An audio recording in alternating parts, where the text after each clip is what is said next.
I think it's 4:30, so we should probably start. Yeah. My name is Ben Nelson. I'm the founder of Minerva. Hi. My name is Manuel Dolderer. I'm the co-founder of Code University here in Berlin. We thought we would perhaps give a little bit of context about what it is that we do, and then try to engage in discussion and conversation. Yeah. So, Manuel, you want to give a kind of a quick overview, and I'll follow suit? Yeah, I'd like to. Just so you know, we will have a mic, so for any question or kind of discussion you would like to participate in, you can ask for a microphone. Well, I would just like to start and give you an idea, referring to the title of this session, the why, how, and what of higher education. Why we thought it would be worth the effort to actually found another private university in Germany. I mean, for those of you who don't know, we have around 105 private universities in Germany, in addition to about 300 state universities and universities of applied sciences. So it's basically, you don't need just another university. So for us, there were exactly two reasons why we thought we wanted to create another private university of applied sciences in Germany. The one thing was the focus on digital product development.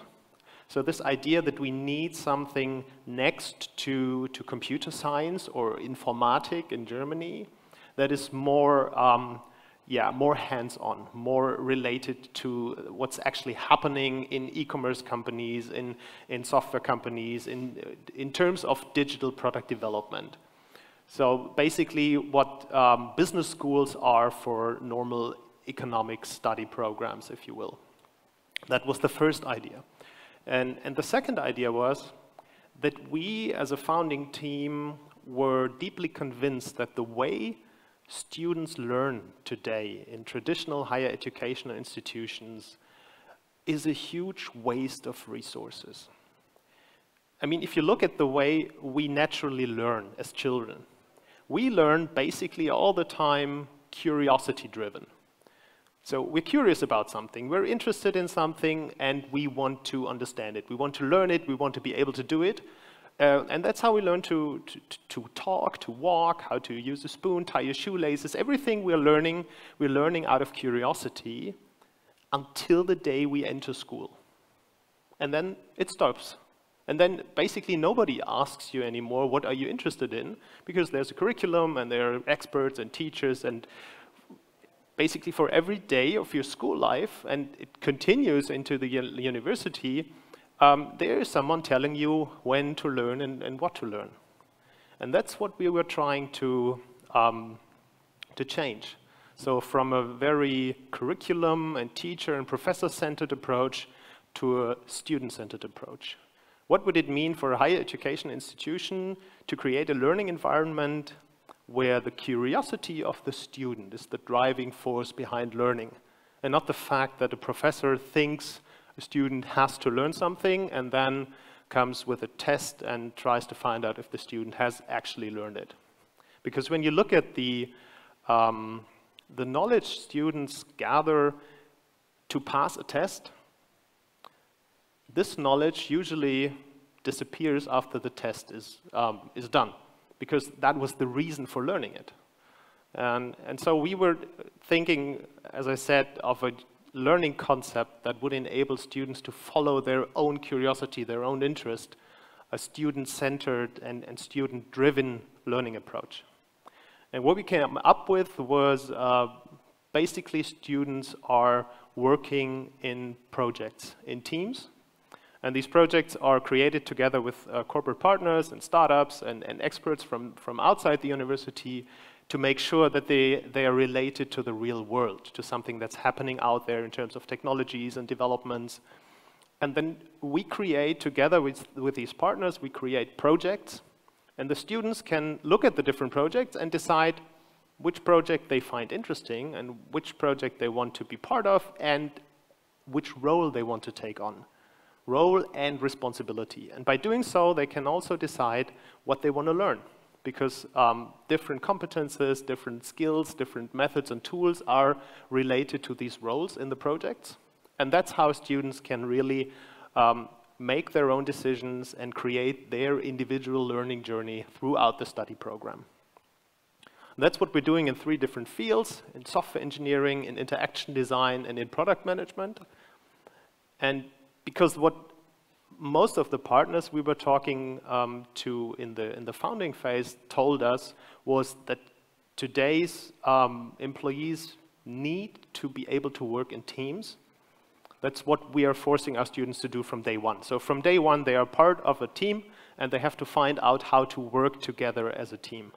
Supported by our professors who are mentors to the teams and individual students, but basically our students are part of a team that creates a digital product throughout the whole study program.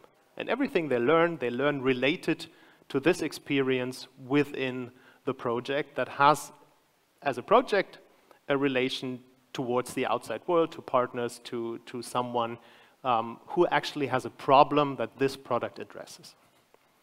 And just another aspect of the concept, to give students a guideline for what they should be learning without taking away the initiative, we created a competence framework. And this framework is combining the different competences of all 3 study programs. And students can look at this competence framework, can look at their individual competence profile and ask themselves, where am I today? Which competences on which proficiency level do I have today? Where do I want to be 2-3 years from now when I graduate? And then decide which projects and roles to take on in order to learn a specific or improve a specific competence. That's, in a nutshell, the learning concept we've come up with. We try to avoid grades up until the last semester, because in the end, if you give out a bachelor degree, there has to be a grade on it. But for the first 5 semesters out of a 6-semester program, we try to take away the focus of our students from the grades and let them focus on their learning experience without asking, is this relevant for the test, and with which grade will I be passing the test, and is this something that impacts my chances as a future employee? So I've brought a lot of questions. We started 8 weeks ago here in Berlin with 88 students, and so this experience is very new and fresh and still exciting. And I'm also excited to sit here with Ben from Minerva, because as I told him before, Minerva was a great inspiration to us when we were founding and coming up and creating the concept that code is today. So, as I said, very happy to be here with you today. Thanks so much. So let me provide you a little bit of context on Minerva, I guess why we do what we do and what it is that we do.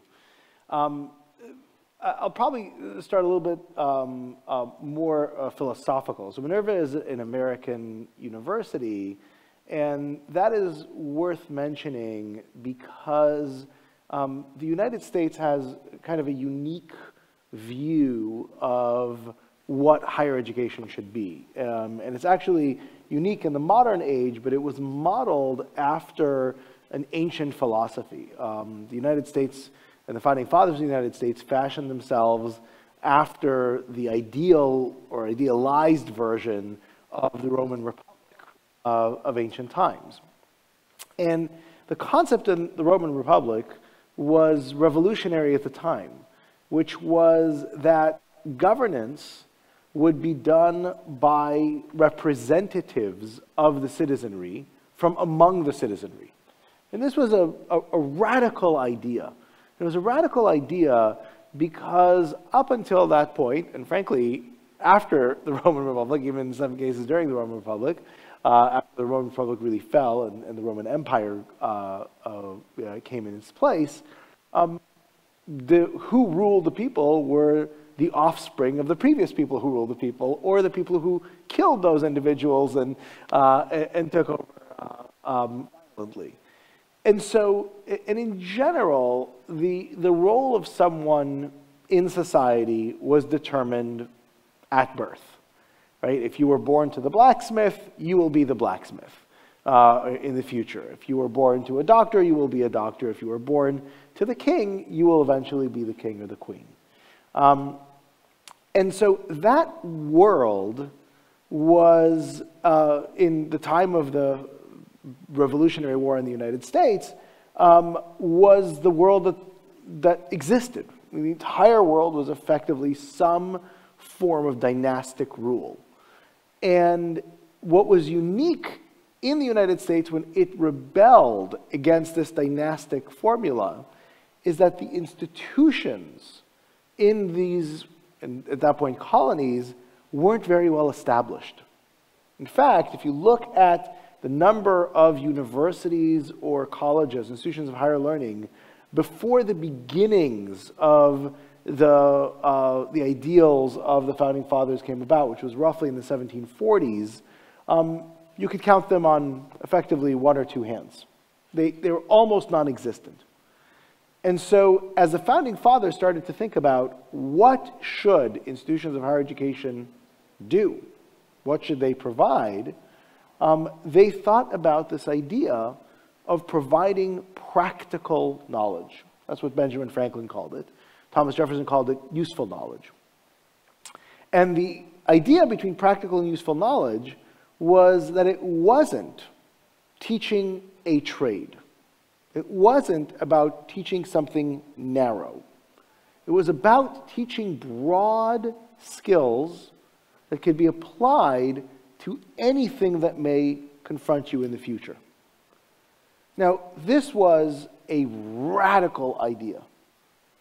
But at the time, the Founding Fathers said that in order for a democracy or a republic, as the United States was, to work, you actually have to have this at the center of your educational system. Because if you don't, then what will happen is that dynastic rule will be a given. Effectively, you won't be able to choose among your citizenry. You have to have a broadly educated citizenry such that you can move somebody from being a blacksmith or a farmer or a doctor to being a representative or a senator or a president. And they went about creating this system of liberal arts colleges and universities. And over time, that system evolved, and I would say devolved, to effectively go away from those initial ideas, and far more likely going to some degraded version of non-American universities, right? And by say degraded, in the sense that they didn't spend as much time on subject, for example, as German universities do, but instead spent less time on that and then did a smattering of other things. And years ago, and when I started working on Minerva, in fact, even before that, when I was an undergraduate and thought about how to reform my university, I thought that we needed to get back to those original ideas. How do you create a curriculum and around it an institution that would actually focus first and foremost on these practical knowledge, on these skills that you can apply more broadly? And this is the core of what Minerva does. We, in fact, spend our first year teaching students 100 different component parts, habits of mind and foundational concepts, that together make 4 broad capacities: how to think critically, how to think creatively or problem solve, how to think about effective interactions, both interpersonal and cross-systemic, and how to do effective communications. And these 4 broad capacities are, in fact, what most universities claim they teach their students. But third-party research shows that they don't. Because you can't actually teach these transferable skills if you teach them within a subject. And so we've created an institution that over the past 3 years has done exactly that. And the demand for what it is that we've done has been pretty shocking, even to me as the founder. So as an example, our 3rd class that started this September, we received more applicants than Dartmouth, which is a 250-year-old Ivy League university, or MIT. And that's unexpected. These applications came from 179 countries, and for the 3rd year in a row, Minerva is the most selective university in the United States. In fact, it's the most selective university in the history of the United States. And our results and outcomes are by far the most effective in the United States. We achieve educational outcomes in 1 year that no university in the United States has ever been able to demonstrate that they can do across 4 years. Right? And the way we do that is simply by creating a curriculum and then supported by a pedagogy and a technology to enable us to create these highly immersive classes in this structured curriculum that then enable students after their first year to choose what area they want to study, and eventually in their 4th year to have a fully personalized education. So anyway, that's our quick overview. So we thought we would engage in questions rather than lecturing at you. As Manuel said, lectures are not very effective. You will certainly not retain most of what we've talked about. But we'd love to hear what you'd like to hear about. Your thoughts. I would just bring the microphone for you. Bring a microphone. Hello, I'm your colleague from Russia. I'm a head of Russian university. It is open for people of different ages. And the question is, my concern, my everyday concern is the difference between knowing fundamentals and choosing the low-hanging fruits. And I suppose what we are doing together, you in Minerva, you in Germany, and I'm in Russia, we are giving people a low-hanging fruit because we give them practice without a very long way. We came together when we were the university students, when we spent a lot of hours studying a lot of sciences, and that's why we've got a very good base for our choice. But when we do our new universities, we do not give them fundamentals. Do you think this is a good way to do? Well, I actually disagree with, I think fundamentals are very important, and we wind up giving our students a lot of fundamentals. Everything I described in our first year is fundamental. It's we use the term foundational concepts. And these are concepts that are generative, which means that other things are built upon them. 1 year. 1 year. Our first year, right? And then in the 2nd and 3rd years, they take advanced courses in subject matter. And if they don't have the fundamentals, they can't pass the 2nd or 3rd year. So those are actually very important. And so the study is of what we do doesn't shortchange any of the rigor of the subject matter. It just gives you a tool set that is that you can apply in these more advanced areas. And so we don't believe that you have to sacrifice expertise to be able to actually have generalizable tools. We think that that's a false trade-off. Right? And of course, we have the luxury in the United States of having a 4-year degree, right? Whereas in many other countries, if you have a 3-year degree, it becomes a little bit harder to fit that in, time-wise. Right? In our case, it's a little bit different because we are, as I said before, we are waiting for the students to have a question. And then it's up to our professors, and that's what the challenge for them, to find the right way to respond to this question. What they're not supposed to do is just give the student an answer. So student comes with a problem that he or she faced in the project, gets to the professor in the guild meeting, presents the problem, professor says, here's your solution, student applies the solution and hasn't learned a lot. That's basically what you're saying. And if you do this over and over again, you gain a superfluous knowledge, but you never dive deep into concepts and methods and foundational knowledge. So the challenge for our professors is to present the student, take the question and this learning impulse and present the student with a learning opportunity. Not saying, here's your solution, but saying, look at this concept, look at this text, look at this approach and try to understand it, because it will help you to not just answer this problem or solve this problem you're having right now, but to solve a lot of similar problems you will be facing in the future if you've understood the concept once.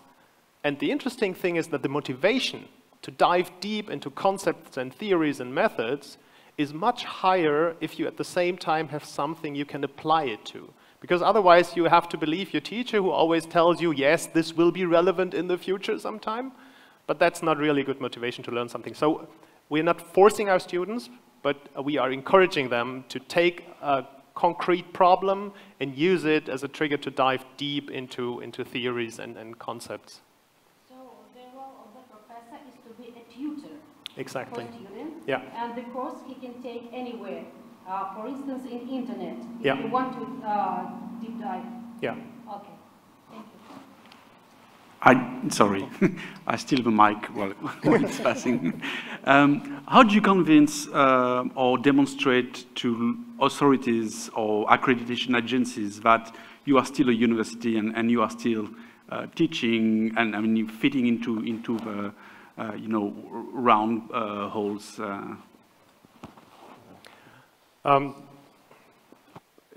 In Germany, we have a very elaborate system of evaluation and assessments and accreditation. So where we are right now as an institution, we've passed like a concept, proof of concept phase with the Council of Science and Humanities in Germany. And by taking this positive evaluation of our concept, the state of Berlin granted us the state accreditation. That's where we are right now. What we're still facing is a program accreditation. So our 3 bachelor programs will have to be accredited by an accreditation agency here in Germany. And that's where we already started having exactly this discussion. Where do we make a difference if we compare ourselves with just training programs, with coding boot camps or something else? Where's the academic approach? Where's the scientific thinking? And there are a lot of aspects where we can show this. The first thing is that we want our students, encourage our students to always go deep into fundamental concepts and theories. That's the one thing. The second thing is we also created a program, what we call Science, Technology and Society program. And this is where all students, no matter in which program they are enrolled, are taking at least 1 class a semester.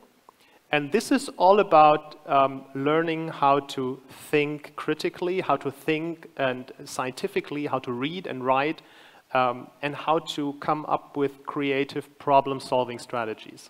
And it's all about discussing the relationship actually between science, technology, and society. So what impact does technology have on our future society, specific technologies and use cases. But in the end, this is just the topic. What they're learning, the students, is actually how to scientifically solve a problem or actually just apply scientific thinking to come up with an argument or with a solution for something.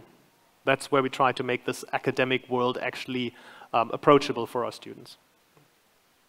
And for us, the accreditation system in the United States is interesting in the sense that it has a set of criteria you have to follow, but once you follow those criteria, which I refer to as the container level, within the container you have enormous freedom.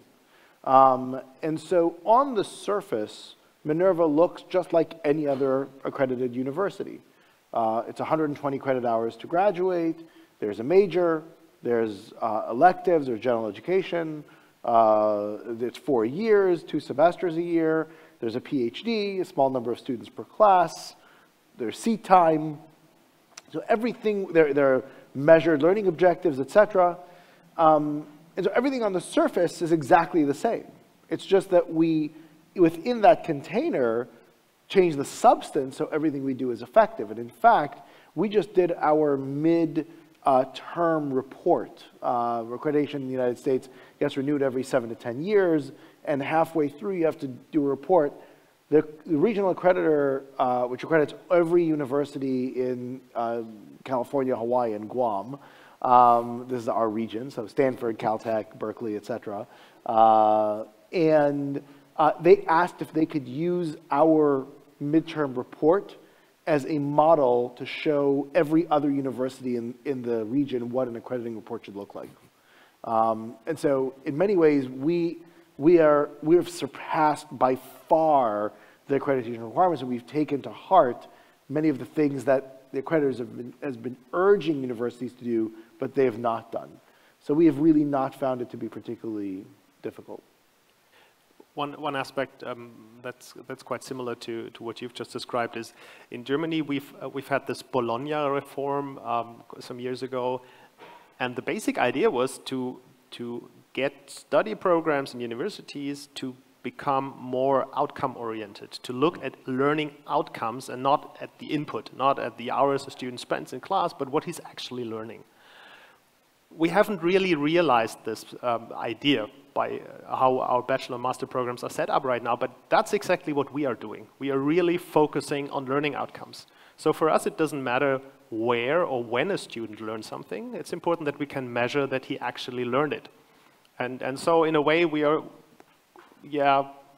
maybe can be quite a role model for what was actually the goal of this reform that hasn't been that hasn't realized yet.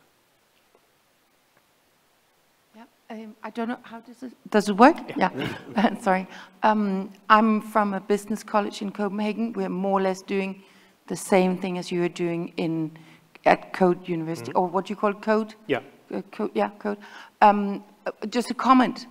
Our students, they hate not to have evaluations. So they're all the time sort of asking, where am I? How am I doing? Can I get a grade? Yeah. No, you can't. So my first question, I have two questions. One is, how are you planning on giving feedback on where are you? And my second question is, you say you're letting students study by their curiosity, but I'm assuming you will have a curriculum. You base your program on some kind of curriculum, sort of saying, these are the learning goals of this program. How will you make sure they reach all those learning goals? Because if they're driven by curiosity, then I'm curious to hear, what will you do if they, after 3.5 years, only have been curious within a corner of your curriculum? Do you know what I mean? Yeah, exactly. Yeah. But maybe I'll start with the second question. That relates to this competence framework I was briefly talking about. What we've done is we've described the competences we see related to the 3-study program, and for each study program there are core competences. And within these core competences you have to have a certain proficiency level in order to be able to finish your study program. So it's basically something, if you see someone with a bachelor degree in software engineering, that's what you expect him or her to be able to do, to know, to have in terms of knowledge and competence. Other than that, our students are free to pursue other competences and engage even in competences that are related to the other study programs. So someone in software engineering could also be saying, I think it would be useful for me to learn a little bit more about interaction design. So he or she can focus on a competence related to interaction design by picking the role in the next project accordingly. And that's also how we give feedback to our students. Our students have their individual competence profile. So from day one, related to the competence framework. So from day one, they go through an assessment process, and in the end, we give them this profile and say, this is where we see you today in terms of competences and proficiency levels. And that's also how we measure learning outcomes from semester to semester, and how we define the goals for the different study programs. You can, I think and I hope that our students will have very individual competence profiles at the end, but as I said, with these core competences, this is something everyone has to have in order to be able to finish a certain study program. Will you use the individual plans then at the end, at the exam? I'm assuming you will assess them at some point after the end of the program. At the end of each semester, there is an assessment. So they get, at the end of each semester, they get an updated competence profile where they see their progress. And then you will grade them at the end of the full program? Yeah, but only related to the final project and the bachelor thesis. That's where they get an actual grade. So the only grade they're given? Yeah. Yeah. And one small thing, in addition to that, every student has a personal mentor from the lecturer or the professor's team who guides him or her through the whole study program. And the most important part is that once in the semester, at the end of the semester, they sit together and have a look at the competence profile, at the individual profile at that time. And so student and professor can discuss, where am I today, where do I want to be? And that's where the professors can also push students out of their comfort zone, saying, okay, you've been concentrating on things you're already good at. I think it would be really helpful for you to look at something else, address other competences. That's how we try to motivate students to look out, think outside the framework of their specific competences they already have.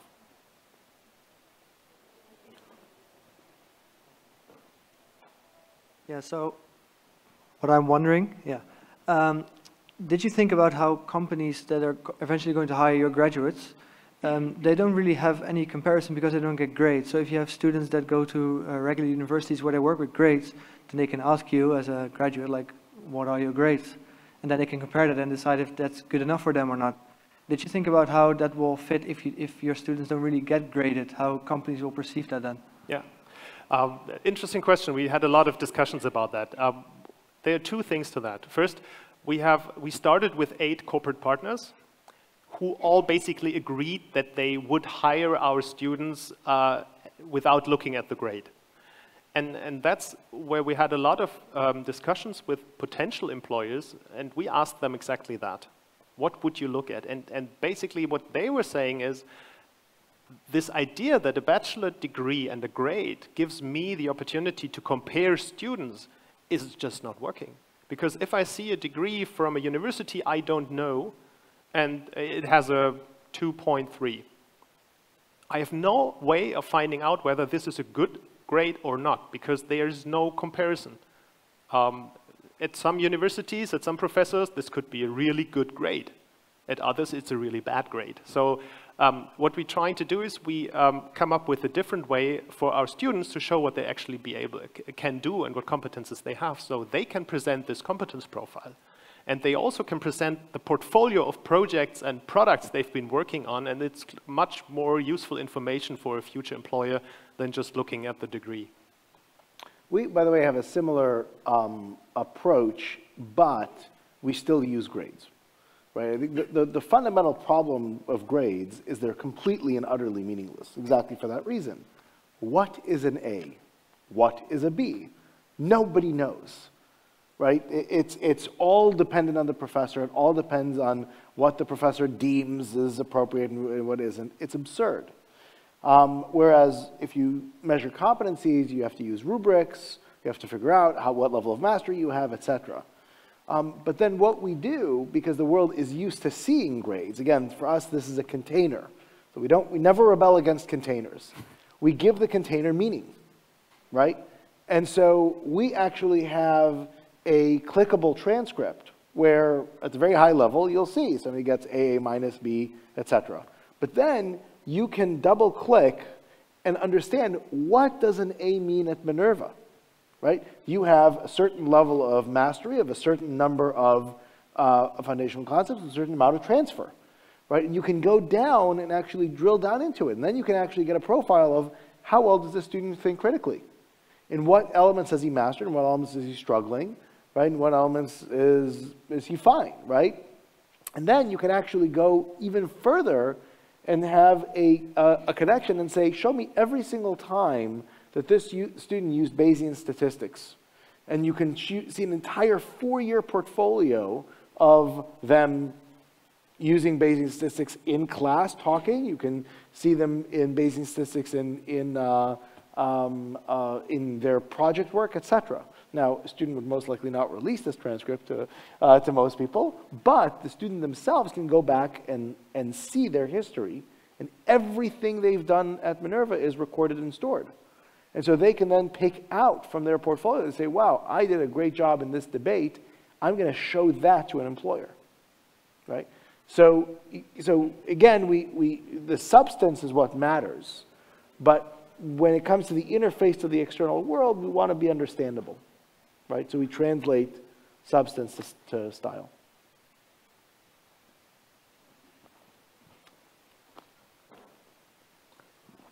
Thank you. I'm coming from the policy making side, and I like what you're saying because I think that's very important to consider the learning outcomes.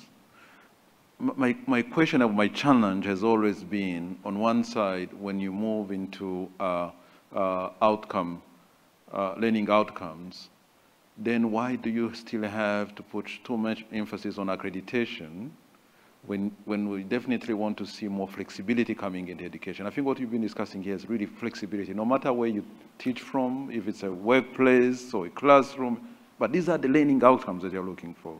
So why do you have to have the container for accreditation in this case? And then one on one side. The second, and this is a debate going on around the African continent, because there are a lot of reforms going on in education. We're expanding basic education, and we are challenged with the quality aspect of it. We're addressing the accessibility, but quality become an issue. How do you define it in this context then? Yeah. Yeah, thank well, you. I'll give you my perspective. And, please. The rationale for accreditation is for me relatively simple. If you are not accredited, you are doing a disservice to your students, right? Why? Maybe your student will want to go to graduate school. Maybe your student will want to apply for a job, and the requirement of the job is you have a bachelor's degree, right? If you skip accreditation because it's easier or convenient, what you're doing is you're limiting access and capacity for your students in the future. And so, again, this is why we don't rebel against the containers, right? The world is used to a certain thing.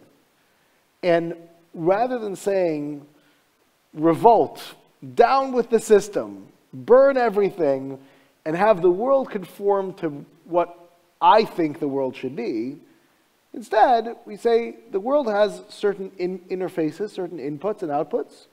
We are simply going to comply with those things and raise the standards, right? So we work within and this is actually why accreditation for us was so easy, because we started the best university in the world. So it's very hard for an accreditor to come to us and say, oh, you're going to have outcomes that exceed the Ivy League?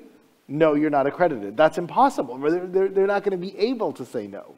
Right? So when you raise standards, it's very easy to go to the authorities and in so many ways dare them not to accept you, right? So that's kind of the key thing. As far as measurement, we really see three types of measurement that are important. So the first one Manuel talked about, which is just you see progress, right? You track, you say, hey, this is what we're going to teach. You start evaluating students right at the beginning, and you see how they progress over 1, 2, 3, 4 years. That is, by definition, a mark of outcomes. The second element, which is important, is you want to have an external third party validate what it is that you measure. Now, they don't have to validate everything, right? But they can, if they validate some of what you're doing, then it will translate that the other stuff, as long as it's evaluated in the same way, occurs. And we use what is referred to as a collegiate learning assessment in the United States, which measures 4 broad capacities: critical thinking, problem solving, scientific reasoning, and written communications. It's not everything that we teach, but it's certainly a large enough segment such that when the CLA shows that we have outsized gains in all of those areas, which they do, it's easy for us to say, well, now it gives validation to what we measure internally. The third one is we look at actually the real world, per se, right? The working world. And we survey employers of our students, initially in internships, eventually when we have graduates in the real world. And that is perhaps the most dramatic, despite the fact that the CLA shows that, as I mentioned, after 1 year, our students have accomplished levels of around these 4 capacities that no university has been able to demonstrate after 4 years. So again, dramatic impact in that world. The feedback we get from employers is the same. which is our first-year students that have effectively 100% placement rate for anybody who wants to work over the summer. We can find them summer employment in jobs that are traditionally internships that are either not given to undergraduates or given to third-year students.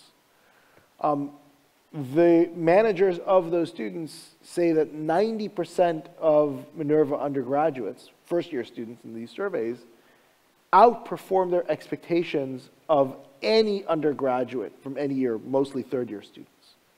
Right? So if you have 90% of your first years outperforming the top school's third-year students, you're doing something right. Right? And so those are, I think, three very important measures of outcomes. I mean, we had in the beginning, when we were just starting to create this university, the concept for it, we had a vivid discussion whether or not we wanted to actually become a state-accredited university, or whether we would just wanted to stay outside the system, this highly regulated system. Because there were a lot of future potential employers who said, we don't care if your students have a bachelor degree, as long as they are able to do something we need, as long as they have the competences we're looking for, we will hire them.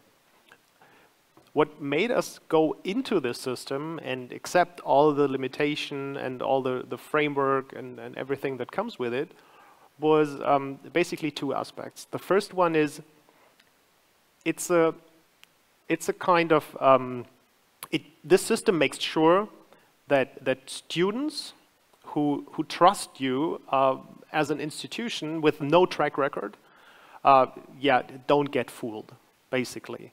So, and that is a good thing, because when we started and when our first students applied, we had nothing to show for. There were no professors, there was no building, no campus, there were no alumni, nothing. So there's a lot of trust involved, and having the state accreditation is kind of a trust signal in the beginning, so it helped us start. And the second aspect is we wanted to be inside the system in order to show what's possible within the boundaries, within these regulations. And that's where I think we can have a discussion that relates to existing universities, for example, because as long as you stay outside the system, they can just push you aside and say, if we wouldn't have all these regulations, we would also be able to do what you're doing, but well, now we can say, no, we play by the same rules, and we can show you what's possible. So that's, we have no problem with this regulation and this accreditation process, or the container, as you call it. But I like this idea of giving it meaning. And the second thing is this quality discussion is really, really hard, because that's what we're skipping all the time. That's where we should start every discussion with: what is the outcome? What do we actually want to measure? What makes a learning experience successful? And for us, one very interesting aspect of the discussions we had with employers and experts in the beginning was, we were asking them, how does the perfect graduate look like? What should they be knowing, doing, be able, methods, tools, whatever? The basic answer was, actually, we have no idea how the world looks 10 to 15 years from now.